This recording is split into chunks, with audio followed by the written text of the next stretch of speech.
एक माँ दूसरे बेटा के खातिर दूसरे बेटा की जान मांगने जाए, ये कैसे संभव है? लेकिन भगवान कन्हैया की बात भी नहीं टाल सकती। अब कुंती चल देती है, और जब कुंती चल देती, कुंती पहुंच गई। जैसे ही पहुंची, कर्ण ने देखा, पूछा मैया। और साथ ही साथ बता दूं, कुंती जो थी ना, इसका पहले नाम था प्रथा। प्रथा ये कुंत भोज की लड़की नहीं थी, ये सूरसेन की बिटिया थी, बटेश्वर के रहने वाले सूरसेन। सूरसेन और कुंत भोज ये दोनों मित्र थे।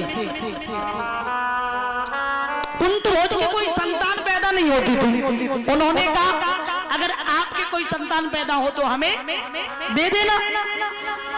तो सूरसेन के बिटिया पैदा हुई, और जब बिटिया पैदा हुई तो इन्होंने सर्वप्रथम उसका नाम रखा क्या? प्रथा। और जब कुंत भोज को दे दी तो कुंत भोज ने इसका नाम रखा कुंती। पहुंची है, आज हुआ ऐसा, अरे कुंत भोज की सुता, अरे लगे बबुला रे अपने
जवाब दिया, कहा बेटा तू मेरे कुआरेपन पे पैदा हुआ था,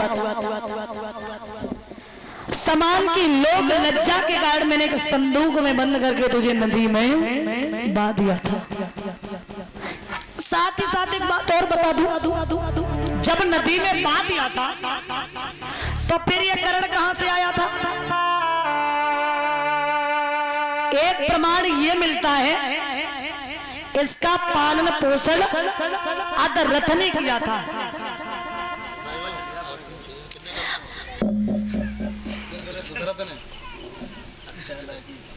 खुश रहे, खुश रहे। और एक प्रमाण ये मिलता है महाराज, एक धोबी और धोबिन ने किया था।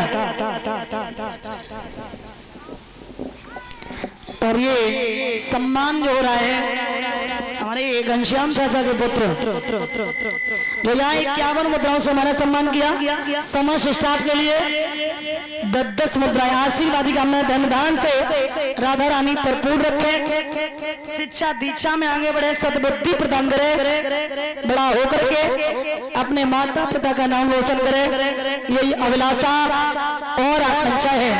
बोलिए कन्हैया लाल की। तो ध्यान देना महाराज, एक धोबी और धोबिन ने पालन पोषण किया था। कैसे? एक धोबिन ने निकाल लिया। अब ये कर्ण कुछ बड़ा हुआ बच्चों के साथ खेलता है, तो जब बच्चों के साथ खेलता है तो लड़ाई झगड़ा भी हो जाता है। बच्चे कह देते तेरी माँ का नहीं पता, तेरे पिता का नहीं पता, तेरे खानदान का नहीं पता, वो हमसे लड़ने आया। ये बात कर्ण को बहुत बुरी लगी। कर्ण ने धोबिन से जाकर के पूछा और कहा कि तुम मेरी मां नहीं हो? जवाब दिया और कहा बेटा मैं तेरी पालन करने वाली मां हूं, जन्म देने वाली नहीं हो। तो ध्यान देना, आज उसी समय इतना सुन करके कर्ण चल देता है। और जब कर्ण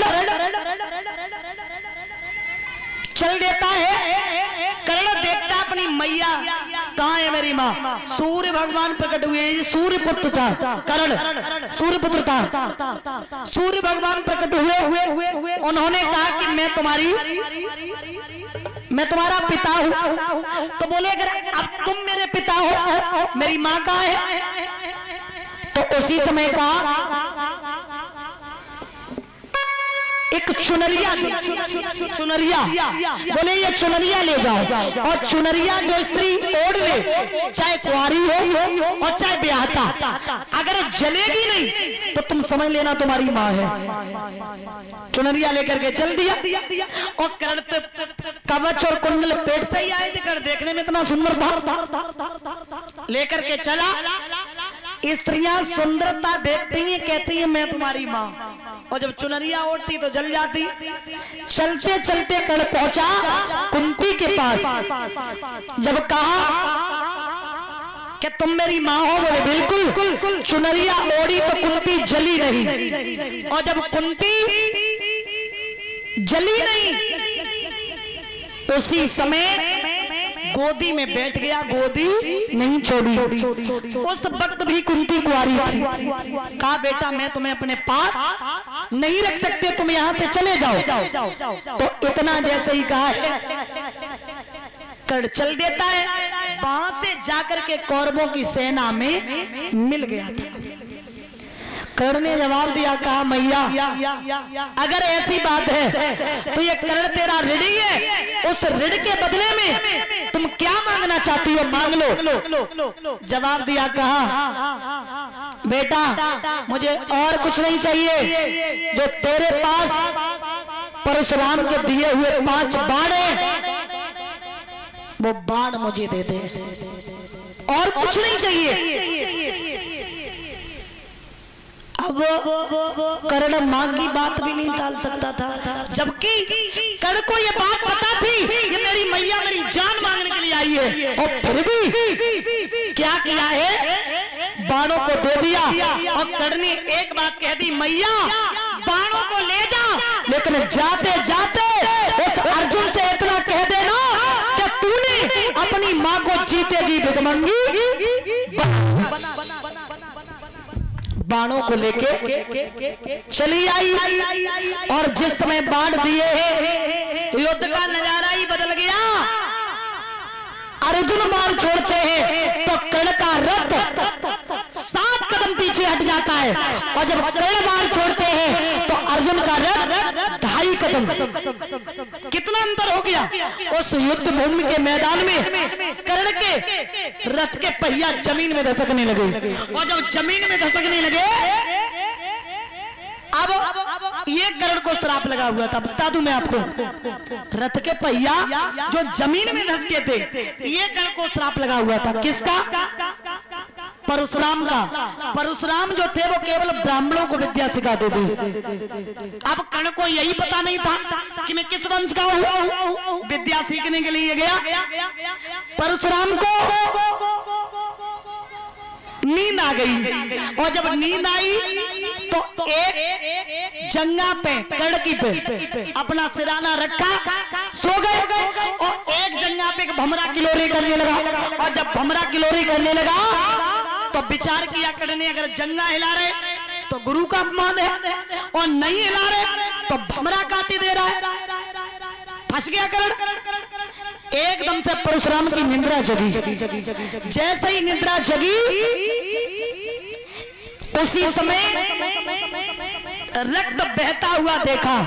परशुराम ने कहा, ए कर्ण, तू क्षत्रिय है, ब्राह्मण नहीं है, ब्राह्मण नहीं है।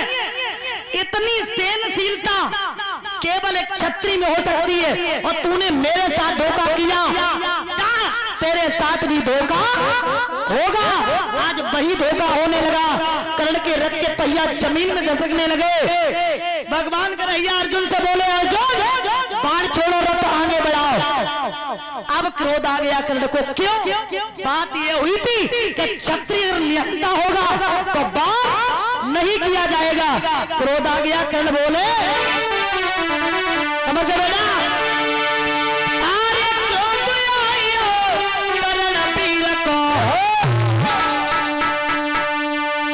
सोने कुंती के शैया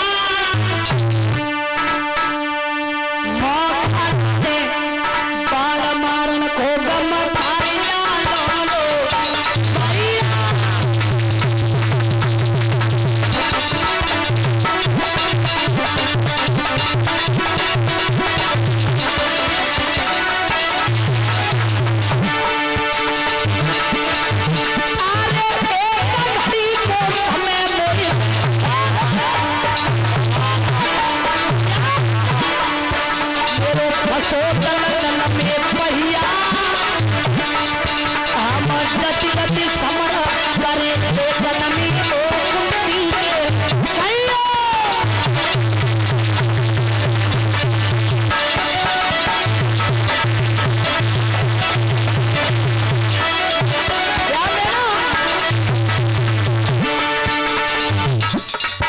कर्ण ने जवाब दिया, ये कहाँ का धर्म है? बात ये हुई थी क्षत्रिय निहत्था होगा तो पार नहीं किया जाएगा। ये कहाँ का धर्म है? ये तो अधर्म की लड़ाई हो रही है। एकदम से भगवान कन्हैया बोले, बारे कर्ण, आज धर्म याद आ गया, आज धर्म याद आ गया। और तब धर्म कहाँ गया था? जब द्रौपदी की साड़ी को दूसरा दल खींचा, अरे वो लक्षागृह में अग्नि लगवाई थी, तब धर्म कहाँ गया था? आज धर्म याद आ गया। अरे सुनो,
के मैदान में कर्ण के रथ के पहिया जमीन में दस्तकने लगे।